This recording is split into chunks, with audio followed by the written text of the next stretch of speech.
दोस्तों नमस्कार। सीआरपीसी में आज हम पढ़ेंगे सेक्शन 174 को। तो सेक्शन 174 क्या कहती है कि आत्महत्या आदि पर पुलिस का जांच करना और रिपोर्ट देना। तो मुख्य रूप से बात क्या है, सेक्शन 174 ये बताती है कि जैसे ही कोई व्यक्ति अगर आत्महत्या कर लेता है तो उसके ऊपर जो पुलिस जांच करती है उसका क्या तरीका है, किस तरीके से जांच की जाएगी, उस बारे में पर्टिकुलर सेक्शन 174 बताती है। तो सेक्शन 174 कहती है, इसकी उपधारा 1, उसकी उपधारा ये कहती है कि जब एसएचओ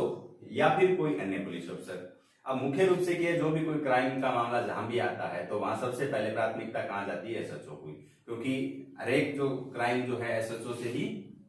अन्वेषण का जो अधिकार है एसएचओ को ही दिया गया है। लेकिन इसके अंदर दूसरा ऑप्शन ये क्या दिया है, कोई भी अन्य पुलिस अफसर। तो अन्य पुलिस अफसर अगर एसएचओ से अलग राज्य सरकार ने अगर कोई भी अन्य पुलिस अफसर नियुक्त कर रखा है पर्टिकुलर किसके लिए, कि मृत्यु समीक्षा का जो मामला आता है, आत्महत्या से संबंधित जो केस है, इसके लिए कोई पर्टिकुलर अगर और कोई पुलिस अफसर या वो कोई भी अधिकारी को नियुक्त कर रखा है राज्य सरकार ने, तो वो उस व्यक्ति को क्या है, इत्तला मिलती है। किस चीज की इत्तला मिलती है, कि किसी व्यक्ति ने आत्महत्या कर ली है, पहली बात। या फिर दूसरी बात इसके अंदर क्या आता है कि किसी जीव जंतु की वजह से जीव जंतु ने उस व्यक्ति को मार दिया है, या फिर किसी अन्य यंत्र की वजह से किसी यंत्र से उस व्यक्ति की मृत्यु हो गई है, या फिर ऐसा लग रहा है कि किसी अन्य व्यक्ति ने उस व्यक्ति को मारा है, या किसी दुर्घटना के अंदर वो व्यक्ति मारा गया है। ऐसा मामला अगर एसएचओ के सामने या फिर जो सरकार द्वारा निर्धारित व्यक्ति है, अन्य जो अधिकारी है, उसके सामने ऐसी कोई इत्तला आती है, तो इसके अंदर क्या है चीज ये है। इससे अलग एक बात और भी आती है कि कोई जो व्यक्ति जिसकी मृत्यु हुई है, ऐसा कोई मामला नहीं लग रहा है, लेकिन ऐसा संदेह जरूर लग रहा है कि उसकी जो मृत्यु है वो किसी संदेहजनक परिस्थिति के अंदर हुई है, मतलब किसी प्रकार का अपराध होने की आशंका इनको लगती है। तो वो जो भी एसएचओ है या फिर जो राज्य सरकार द्वारा नियुक्त व्यक्ति है, इस चीज की सूचना किस व्यक्ति को देगा, उसको देगा उस कार्यपालक मजिस्ट्रेट को, जो कि ये जो इस प्रकार की मृत्यु समीक्षा करने के लिए राज्य सरकार ने जिसको सशक्त कर रखा है, उस व्यक्ति को इसकी सबसे पहले उस कार्यपालक मजिस्ट्रेट को इसकी सूचना देगा वो सीनियर अधिकारी, राज्य सरकार नियुक्त या फिर एसएचओ। उसकी सूचना देने के बाद जो अगर वो सीनियर अधिकारी है वो जा रहा है या फिर एसएचओ जा रहा है, तो उसका काम है कि सबसे पहले उस स्थान पे पहुंचेगा जहां पे वो व्यक्ति की जो डेड बॉडी है, उसका जो मृत शरीर है जहां रखा हुआ है, वहां पे सबसे पहले वो वहां पे पहुंचेगा। और वहां पहुंचने के बाद एसएचओ या फिर उस सीनियर अधिकारी का काम क्या होगा, सबसे पहले अन्वेषण करेगा वहां पे उस हालात को देखते हुए। उस अन्वेषण के अंदर पहला काम करेगा कि वहां के पर्टिकुलर 2 या उससे अधिक व्यक्तियों को उसको अपने पास अन्वेषण के दौरान वहां रखेगा, जिनके हस्ताक्षर वगैरह करवाए जा सके, ताकि अन्वेषण के अंदर उन व्यक्तियों की उपस्थिति के अंदर मूल काम क्या करेगा कि मृत्यु के लिए दृश्यमान कारण की रिपोर्ट बनाएगा। अब पर्टिकुलर एसएचओ कोई वैसे डॉक्टर तो है नहीं कि उसका पोस्टमार्टम करेगा और वो पता कर लेगा कि इस वजह से उसकी मृत्यु हुई है। तो एसएचओ या जो भी पुलिस अधिकारी जो होता है वो क्या है, एक अंदाज के हिसाब से वो की परिस्थितियों को देखते हुए कि जो ऊपरी तौर पर उसे नजर आता है कि इस हिसाब से उसकी मृत्यु हो सकती है, उस दृश्यमान जो भी कारण है उनकी रिपोर्ट तैयार करेगा। उस रिपोर्ट के अंदर जो भी चीज उसे शो हो रही है, उसके ऊपर शरीर के ऊपर जैसे किसी चोट का निशान है, किसी यंत्र से लगे हुए चोट का निशान है, या फिर लाठी मारी हुई है तो नील पड़ी होगी, उस नील का निशान पड़ा हुआ है, या और किसी भी प्रकार की कोई चोट का निशान अगर उसके शरीर पे है तो उसकी एक रिपोर्ट तैयार करेगा वो सचो, और दृश्यमान कारणों की रिपोर्ट दर्ज कर लेगा। और उसका जो भी वर्णन है इसके अंदर एक वर्णन और भी तैयार साथ में करेगा कि जिसमें उस सचो को क्या लग रहा है कि ये जो निशान है वो किस यंत्र से पड़े हुए हैं, किस हथियार से पड़े हुए हैं, इस चीज की वो रिपोर्ट तैयार करेगा। ये इसकी उपधारा 1 बताती है कि एसएचओ जो भी वहां पे पहुंचता है मौके को, वो उस चीज की अन्वेषण रिपोर्ट तैयार करेगा मृत्यु समीक्षा की उसकी। अब धारा 174 की उपधारा 2 क्या कहती है कि जो पुलिस अफसर जो एसएचओ है या फिर और कोई भी पुलिस अफसर है, उसने जो रिपोर्ट तैयार करी है उसके ऊपर अपने हस्ताक्षर करेगा,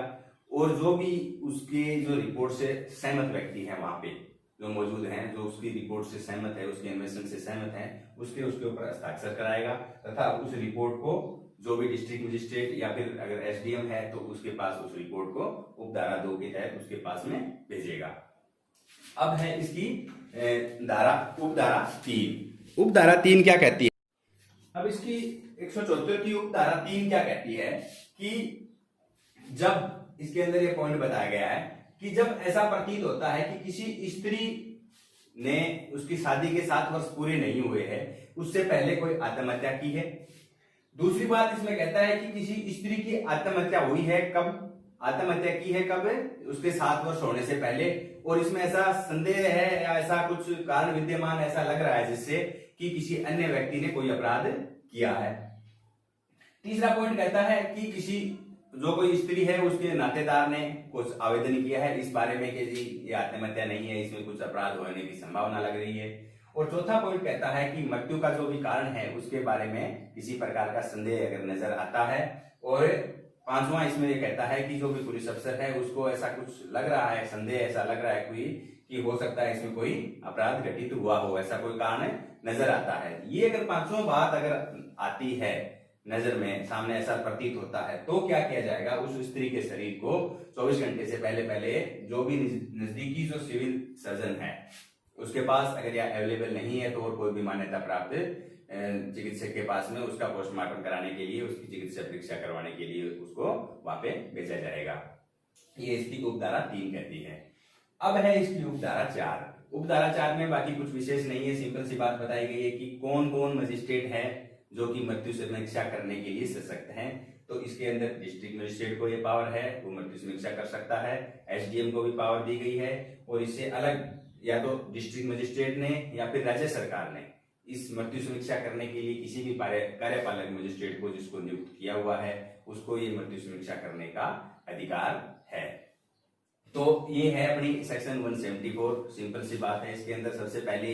हमने इसकी उपधारा 1 पढ़ी। उपधारा 1 के अंदर सूचना मिलती है एसएचओ को कि किसी ने आत्महत्या कर ली है, किसी व्यक्ति ने, या फिर किसी प्रकार की यंत्र से या जीव से या जीव जंतु से या दुर्घटना में या फिर किसी व्यक्ति ने उससे अपराध होने की संभावना लगती है। तो एसएचओ इसकी सूचना देगा कार्यपालक मजिस्ट्रेट को, और वहां पे मौके पे पहुंचेगा, उसके शरीर की अन्वेषण करेगा, शरीर के पास जाके उन नजदीकी 2 व्यक्तियों की उपस्थिति में, और जो भी कारण उसे नजर आते हैं वो एसएचओ अपनी रिपोर्ट में मेंशन करेगा। उपधारा 2 कहती है जैसे ही वो अपनी रिपोर्ट तैयार करता है एसएचओ, उस रिपोर्ट से जो भी व्यक्ति सहमत है, चाहे उसके साथ जो पुलिस अफसर गए हैं वो, चाहे जहां वो मौजूद जो व्यक्ति हैं उनमें से जो व्यक्ति सहमत हैं वो व्यक्ति उसके ऊपर हस्ताक्षर करेंगे, तथा हस्ताक्षर के बाद में उस रिपोर्ट को क्या है डिस्ट्रिक्ट मजिस्ट्रेट या फिर एसडीएम के पास वो रिपोर्ट भिजवा दी जाएगी। उपधारा 3 हमने पढ़ी है, अगर स्त्री के 7 वर्ष से कम, मतलब शादी के 7 वर्ष पूरे हुए नहीं है, उससे पहले उसने आत्महत्या की है और उसमें ऐसे लग रही है कि किसी व्यक्ति ने अपराध किया है या फिर किसी नातेदार ने शिकायत की है या फिर पुलिस अफसर को खुद ही लगता है कि ऐसा कुछ अपराध होने की संभावना है, तो उसका पोस्टमार्टम सिविल सर्जन से करवाया जाएगा, गवर्नमेंट से, या फिर अवेलेबल नहीं है तो किसी अन्य व्यक्ति से। और चौथा पॉइंट में ये बता दिया कि ये व्यक्ति जो हैं मृत्यु समीक्षा करने के लिए सशक्त हैं, डिस्ट्रिक्ट मजिस्ट्रेट, एसडीएम और राज्य सरकार या डिस्ट्रिक्ट मजिस्ट्रेट द्वारा नियुक्त कोई भी कार्यपालक मजिस्ट्रेट। तो ये है दोस्तों अपनी सेक्शन 174। उम्मीद है आपको बेहतर से समझ आ गई होगी। धन्यवाद। या फिर पूरा आपको लगता है कि कुछ और कोई भी किसी भी प्रकार की प्रॉब्लम है, कुछ परिवर्तन की गुंजाइश है या आपका कोई सजेशन है तो मुझे आप कमेंट कर सकते हैं। मिलते हैं नेक्स्ट वीडियो में।